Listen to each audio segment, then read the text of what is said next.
La máscara de la muerte roja, de Edgar Allan Poe. Traducción de Carmen Torres Calderón Pinillos. La muerte roja había devastado largo tiempo la comarca. Jamás epidemia alguna habíase mostrado tan horrenda ni fatal. La sangre era su distintivo y su avatar, el horror bermejo de la sangre.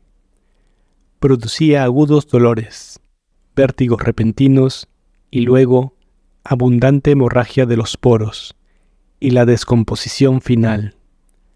Las manchas escarlata en el cuerpo y especialmente en el rostro de las víctimas eran el entredicho fatal que las arrojaba lejos de la asistencia y simpatía de sus semejantes, y el ataque de la peste, su proceso y su terminación, era solo cuestión de media hora. Pero el príncipe Próspero era afortunado, intrépido y sagaz. Cuando sus dominios se encontraron despoblados por mitad, convocó a su presencia a 1 millar de alegres y vigorosos amigos entre los caballeros y damas de su corte, y retiróse con ellos a la reclusión más completa en una de sus almenadas abadías.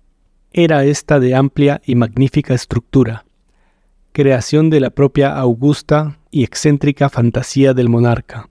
Circundábanla fuertes y elevadas murallas, provistas de puertas de hierro.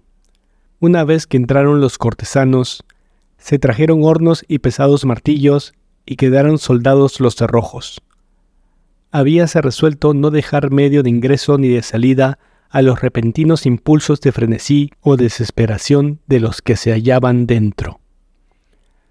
La abadía estaba ampliamente aprovisionada, y con tales precauciones los cortesanos podían desafiar el temor al contagio. El mundo exterior podía cuidar de sí mismo. Al mismo tiempo, era locura apesadumbrarse o pensar en ello. El príncipe había previsto todas las formas de placer.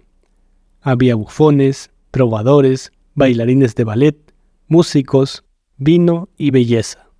Todo esto y la salvación se hallaban dentro. Fuera quedaba la muerte roja.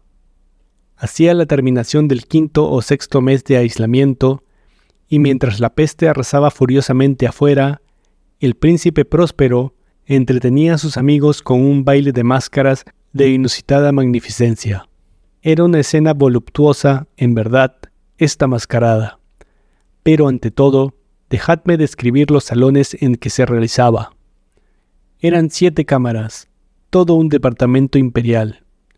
En muchos palacios, sin embargo, tales piezas forman una serie larga y recta, mientras las puertas de dobleces se abren contra los muros a cada lado, de manera que la vista pueda abarcarlas en toda su extensión. Pero aquí todo era muy distinto, como podía esperarse de la afición del duque por lo bizarro. Las habitaciones estaban tan irregularmente dispuestas que la visual podía abrazar muy poco más de una al mismo tiempo.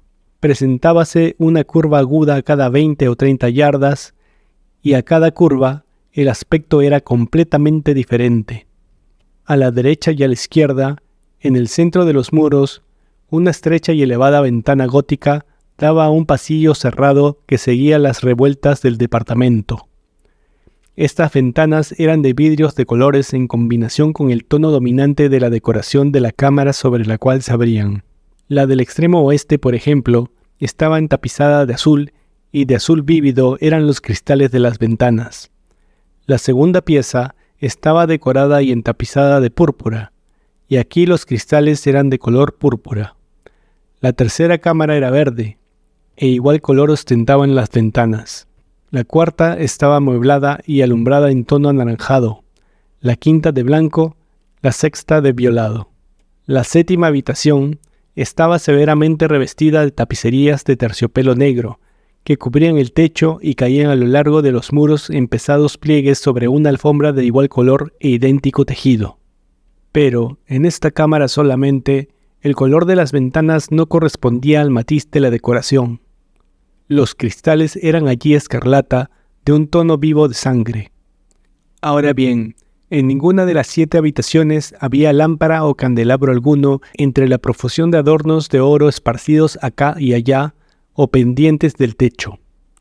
No se veía luz de ninguna clase que emanara de arañas o bujías dentro de las cámaras, pero en los corredores que rodeaban la serie veíase delante de cada ventana un pesado trípode sustentando un brasero de fuego que proyectaba sus rayos a través del coloreado cristal, iluminando alegremente la habitación y produciendo con sus reflejos multitud de graciosas y fantásticas apariciones.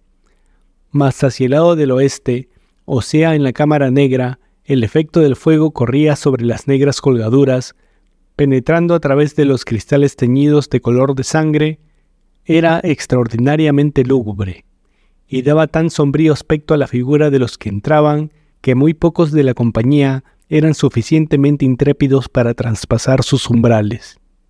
En esta pieza había también un gigantesco reloj de ébano que se erguía apoyado contra el muro occidental.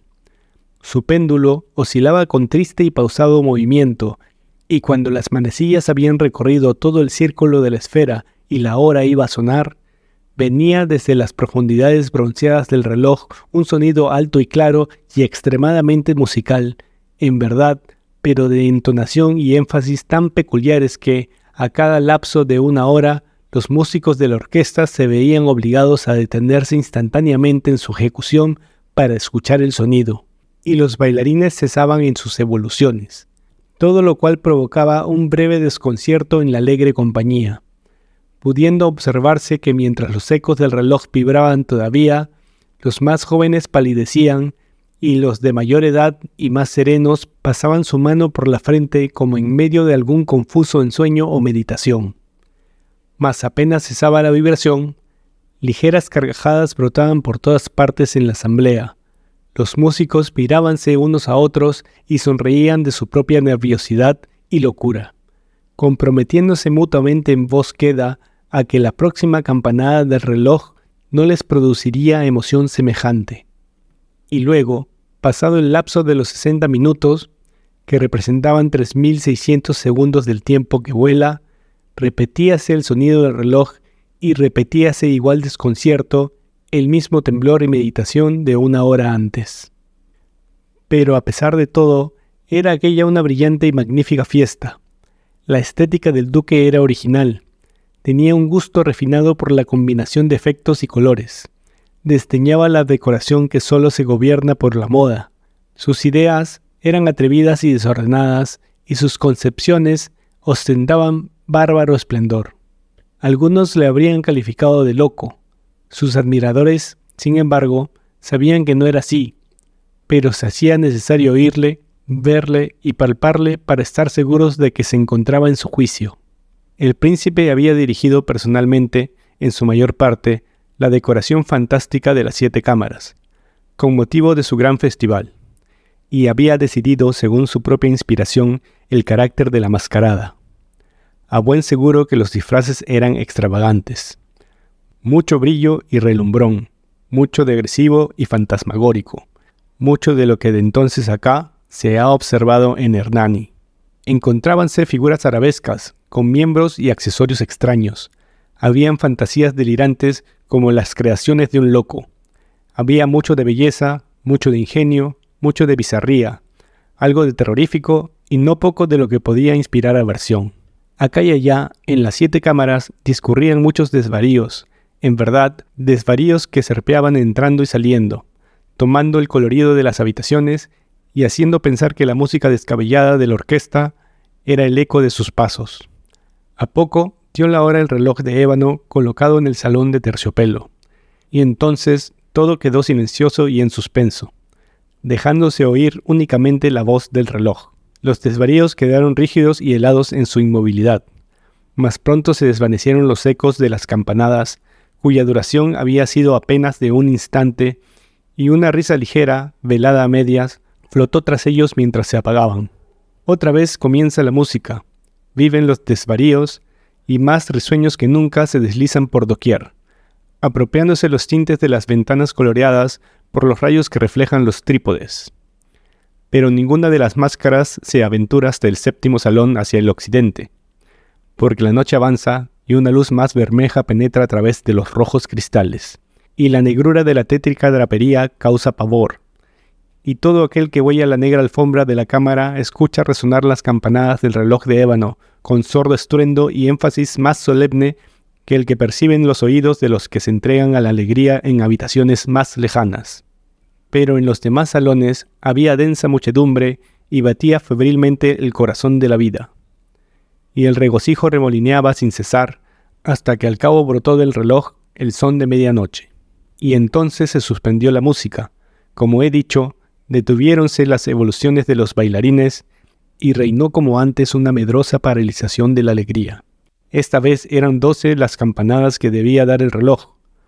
Por esto aconteció quizás que, con mayor tiempo, brotaran más recuerdos en la imaginación de algunos pensativos concurrentes a la fiesta.